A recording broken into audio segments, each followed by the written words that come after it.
¿Qué secretos esconden las sombras del pasado? Detrás de las grandes batallas y los reinos cruzados, un grupo de guerreros monjes guardaba rituales prohibidos, juramentos inquebrantables y un conocimiento que la Iglesia consideraba peligroso. Hablar de los caballeros templarios es adentrarse en un mundo de misterio, poder y herejía. Pero más allá de su leyenda épica, se esconden los ritos secretos que pocos conocieron, y que muchos murieron por proteger. ¿Qué hacían realmente tras las puertas cerradas de sus templos? ¿Qué ceremonias sagradas o profanas sellaban su hermandad? ¿Y por qué, cuando fueron perseguidos y quemados en la hoguera, el Papa mismo se negó a revelar los cargos exactos en su contra?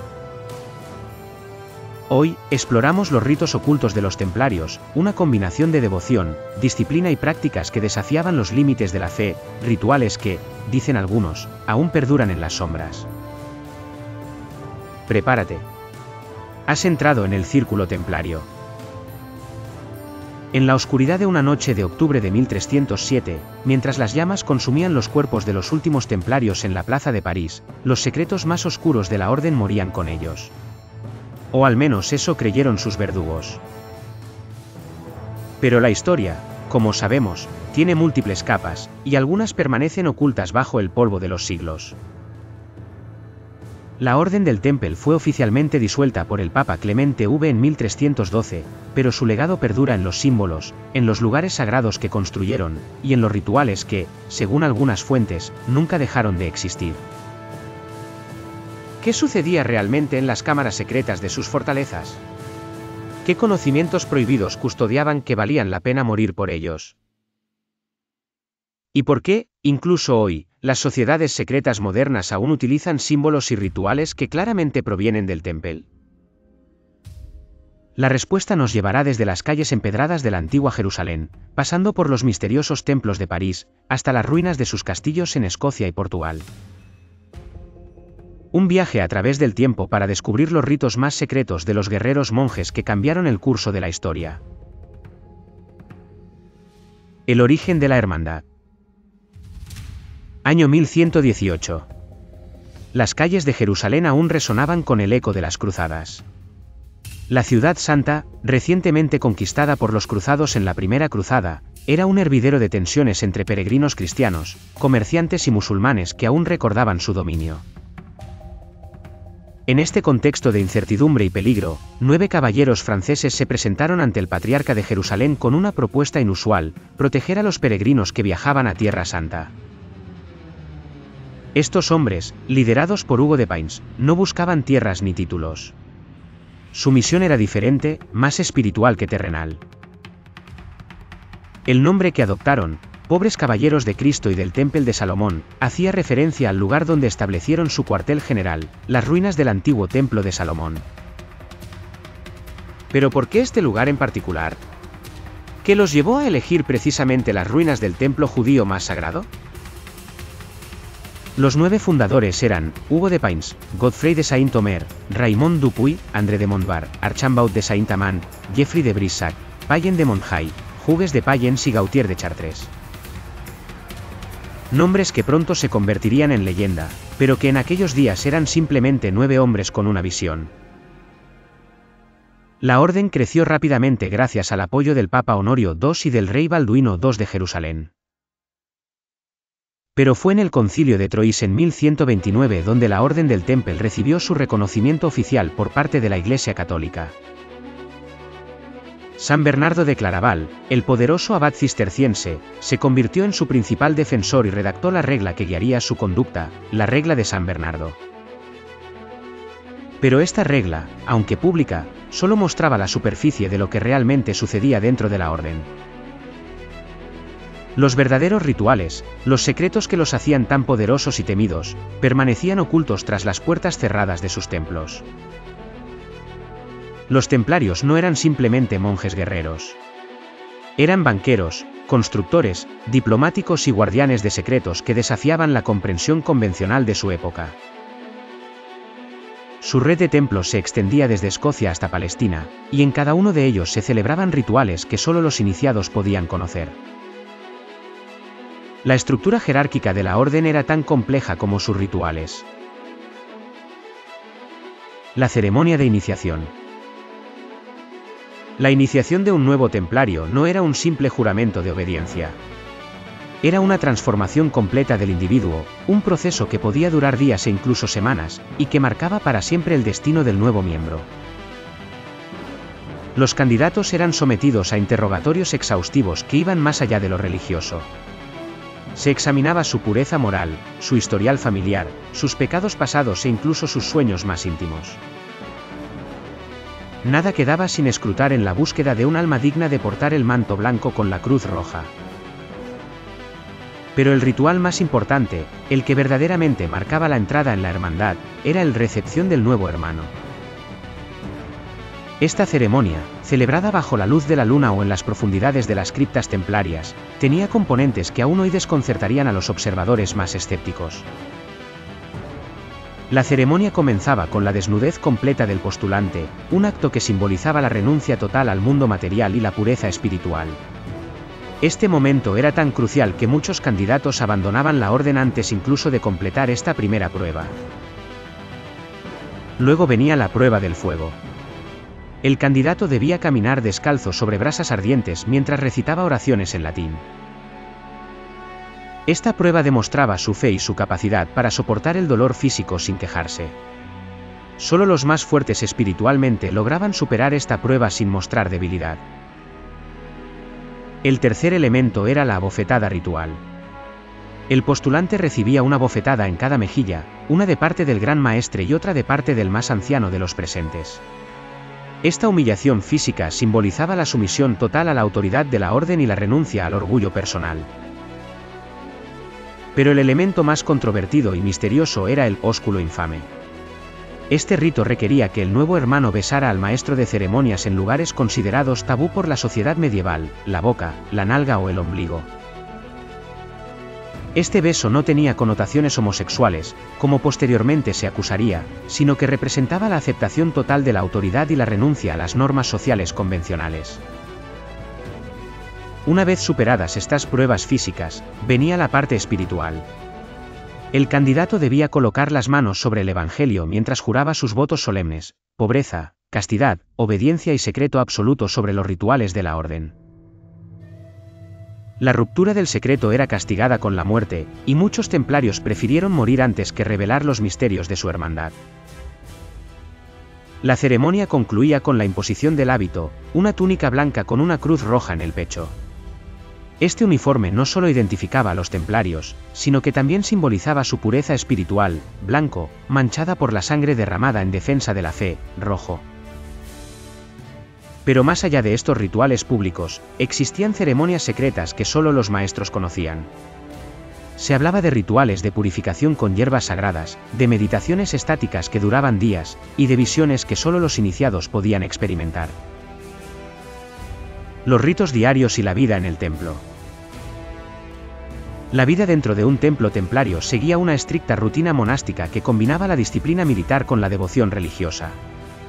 Desde las primeras horas de la mañana hasta el anochecer, cada momento estaba regulado por reglas precisas que buscaban la perfección espiritual y física. El día comenzaba con la vigilia nocturna, una oración que se realizaba a las 3 de la madrugada.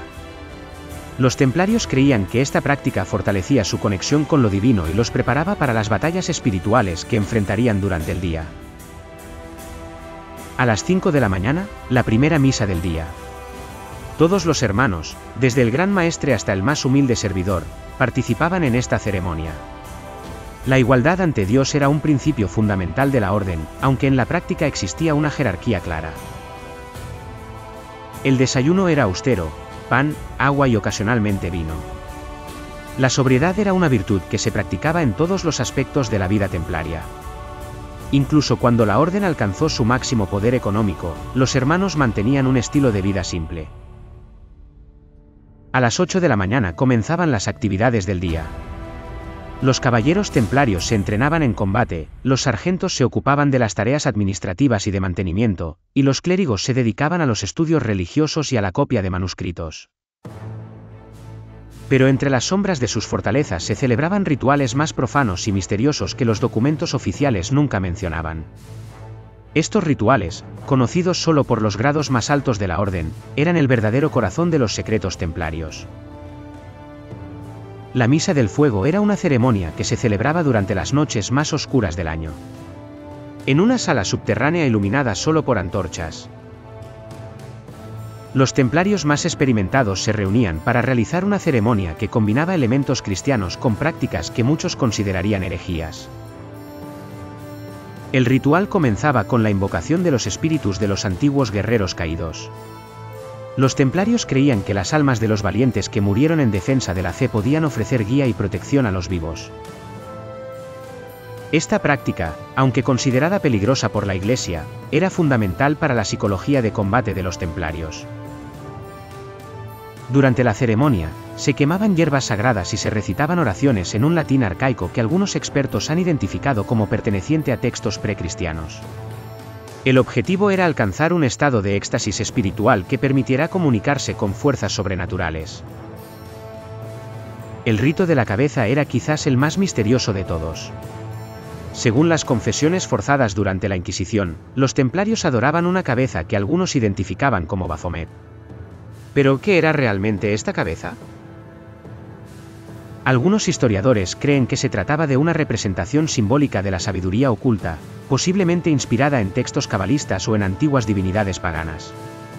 Otros sugieren que era una reliquia cristiana de origen desconocido, tal vez incluso una reliquia del Santo Grial. La ceremonia del rito de la cabeza se celebraba en completa oscuridad. Los participantes se colocaban máscaras y se sentaban en círculo alrededor de un altar donde reposaba la misteriosa cabeza. Se recitaban oraciones en un idioma desconocido y se realizaban gestos simbólicos que solo los iniciados comprendían. Los secretos prohibidos. A medida que su poder crecía, también lo hacían las sospechas sobre sus prácticas. Rumores hablaban de rituales satánicos, herejías y secretos peligrosos que amenazaban el orden establecido. ¿Pero qué había de cierto en estas acusaciones? Las acusaciones más graves incluían negación de Cristo y escupir en la cruz. Durante su proceso de extinción, muchos templarios confesaron bajo tortura que habían negado a Cristo y escupido en la cruz. Pero los historiadores modernos cuestionan la veracidad de estas confesiones, obtenidas bajo la amenaza de muerte inmediata. Algunos expertos sugieren que estos rituales eran simbólicos, representando la renuncia al Cristo histórico en favor de un Cristo espiritual más profundo. Otros creen que se trataba de prácticas iniciáticas diseñadas para probar la fe del candidato. Prácticas homosexuales y rituales orgiásticos. Las acusaciones de sodomía fueron utilizadas por los enemigos de la orden para desacreditarla. Sin embargo, la evidencia histórica sugiere que estas prácticas eran excepcionales y severamente castigadas cuando ocurrían. Los templarios tenían reglas muy estrictas sobre la conducta sexual, y las violaciones de estas reglas eran castigadas con expulsión inmediata de la orden. La idea de rituales orgiásticos parece más producto de la imaginación de sus enemigos que de la realidad histórica. Adoración de ídolos demoníacos. La famosa cabeza de Baphomet fue interpretada por la Iglesia como un ídolo demoníaco. Pero estudiosos modernos han sugerido que podría haber sido una representación de la sabiduría oculta o incluso una reliquia cristiana de origen desconocido. Algunas teorías proponen que Baphomet era en realidad una deformación del nombre Mahomet, y que la cabeza representaba una síntesis de las tres grandes religiones abrahámicas: cristianismo, judaísmo e islam. Conocimiento prohibido de textos antiguos. Quizás la acusación más seria era que los templarios poseían conocimientos prohibidos que habían obtenido durante su estancia en Tierra Santa. Se especulaba que habían descubierto textos apócrifos, manuscritos esotéricos y secretos que desafiaban la ortodoxia cristiana. Algunos historiadores creen que los templarios realmente descubrieron textos antiguos en los templos y bibliotecas de Jerusalén. Estos textos podrían haber contenido enseñanzas gnósticas, cabalísticas o incluso fragmentos de la sabiduría de las antiguas escuelas de misterios. La orden también era conocida por su interés en las matemáticas, la arquitectura y la alquimia. Muchos de los castillos y catedrales templarios muestran un conocimiento arquitectónico que supera lo que se consideraba normal para su época. ¿Era esto simplemente habilidad técnica o conocimiento de fuentes más antiguas? ¿Pero eran estas acusaciones verdaderas herejías o simplemente invenciones de sus enemigos? La verdad se perdió en las llamas de la hoguera donde murieron cientos de templarios. Las confesiones obtenidas bajo tortura son históricamente dudosas, y muchos templarios retractaron sus confesiones cuando se les prometió clemencia. Capítulo 6. El legado oculto. Más de 700 años después, los rituales templarios siguen fascinando a historiadores, masones y buscadores de lo oculto. La influencia de los templarios se puede rastrear en múltiples aspectos de la cultura moderna, desde la literatura y el cine hasta las sociedades secretas contemporáneas. Organizaciones como la masonería aseguran tener descendencia directa de los ritos templarios. El rito escocés, el rito yorquino y otras ramas de la masonería incorporan símbolos, rituales y enseñanzas que claramente provienen del temple medieval. La iconografía templaria es omnipresente en la cultura popular moderna. Desde las novelas de Dan Brown hasta las películas de acción, los templarios se han convertido en personajes arquetípicos que representan el conocimiento prohibido y el poder oculto. Pero más allá de la ficción, existen evidencias reales de la persistencia de los rituales templarios. En las logias masónicas de todo el mundo, se celebran ceremonias que mantienen elementos reconocibles de los rituales templarios originales. El famoso símbolo del ojo que todo lo ve, presente en el dólar estadounidense y en innumerables monumentos, tiene sus raíces en la simbología templaria.